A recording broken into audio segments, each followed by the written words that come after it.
All right, guys, hope you're doing well. I've been covering drivers getting randomly deactivated from Grubhub, market by market, and I wanted to come on and give a quick update.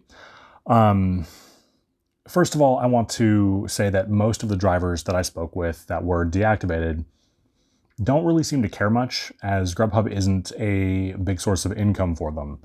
Uh, it, they had low acceptance rates, and they were just deactivated. Um, so I went back and forth with somebody in the comments on a recent video where I talked about this. And I was of the opinion that Section 4 that these drivers are being deactivated under doesn't exist, and this person's position was that it does exist. So after a lot of back and forth, I finally got kind of irritated and said, tell you what, if you're right and I'm wrong, I'll correct myself. So who do you think was right? They were.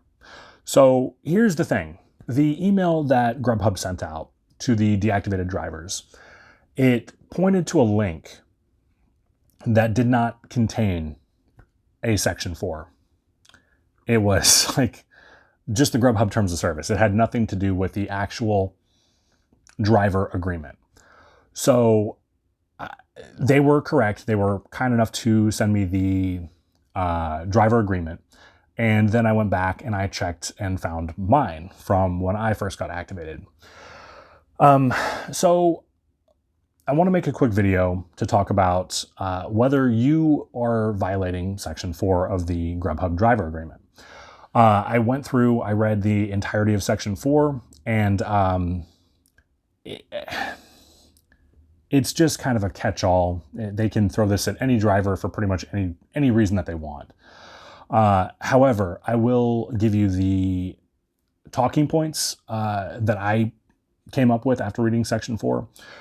So the biggest one is that you can, in fact, decline an unlimited number of orders.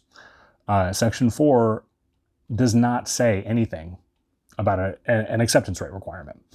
I still firmly believe that this is why drivers are being deactivated. However, it is not a violation of Section 4. So it goes on to say, if we accept orders, do not unassign them. So this is kind of hand in hand with their account violation policy, so I'm not really going to go too far into that. If you accept an order on Grubhub, they have since revised their policy. So if you take an order and then decide that you don't want to do it, you better unassign it immediately, or you do risk an account violation.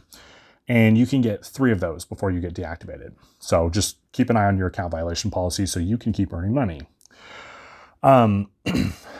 Something else it says, and this one's very vague, it says essentially be close to the restaurants. And it doesn't give any kind of idea of what close looks like. It's just be close to the restaurants.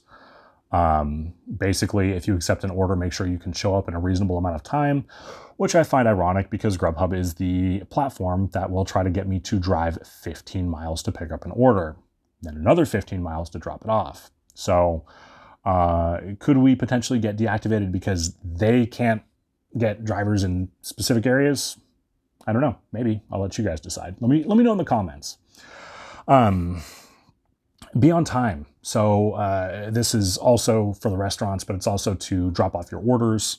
Again, Grubhub is horrible about their timing requirements, their estimates. There we go.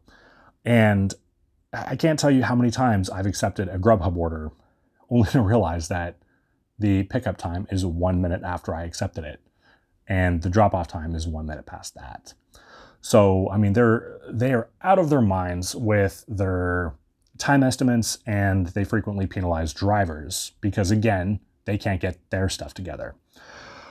So, again, so far, every one of these could potentially be thrown at you. Most of these are a matter of an opinion, right? If I say I'm close to a restaurant, close to me could be 3 miles. Close to them might be half a mile, right? So it's open to interpretation. Another thing that is talked about in section 4 is that you need to follow the instructions, both the delivery instructions as well as the restaurant instructions. So a lot of those instructions are outdated, and some of them just kind of violate common sense as far as like delivery instructions. I'm sorry, I'm not going to leave an order, a bag of Chipotle, outside of the front door of some busy shopping center because they pressed leave it at the door, right? I'm going to use common sense. I'm going to use my brain, and I'm not going to tick off a customer. But technically, not following that stuff could lead to a deactivation. Section 4 also talks about notifying Grubhub of any issues, and they, again, leave that open to interpretation. An issue to me is if I get scowled at a restaurant by some employee, right? Like, am I supposed to call Grubhub and be like, Jennifer just, looked at me the wrong way? Anyway, you get my point. I'm sure that they're looking for more like they're out of this item or, they're closed, but it didn't specify. So again, they could throw this at you for just about anything that they wanted to.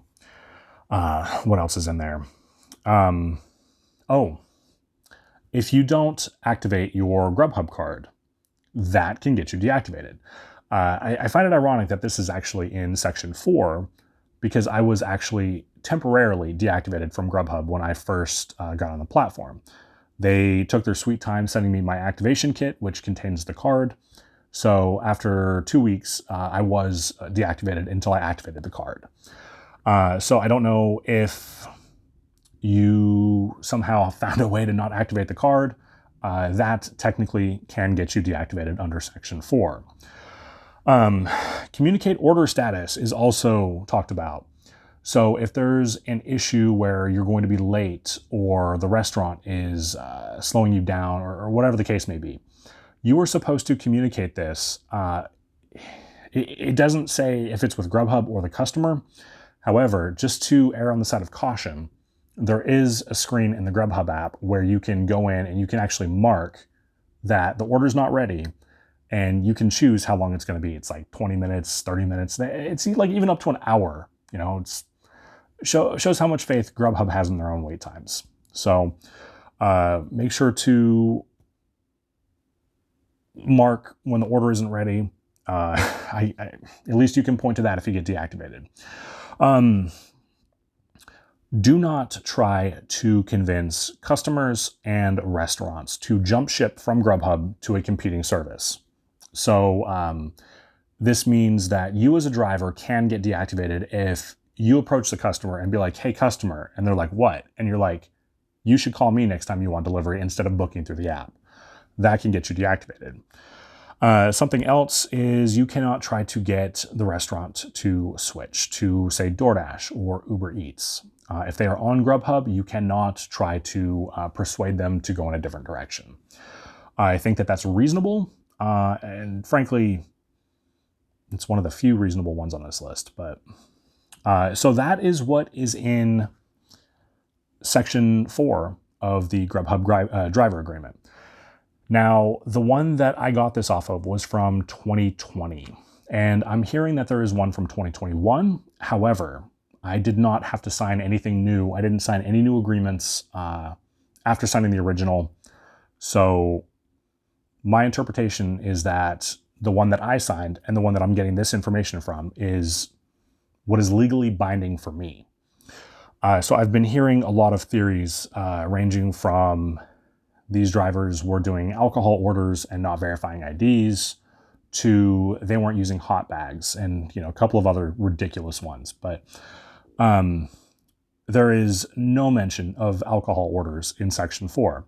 There is also not one single mention of a hot bag in section 4. So if you were deactivated by Grubhub, do me a favor, call them and ask them why you were deactivated, and put the reason that they tell you in the comment section. Should be interesting. But again, the only thing that these drivers had in common was a low acceptance rate and no account violations. So they're just deactivated drivers with low acceptance rates. That's all it boils down to at the end of the day. So What are your thoughts? Is there anything that I'm not factoring in?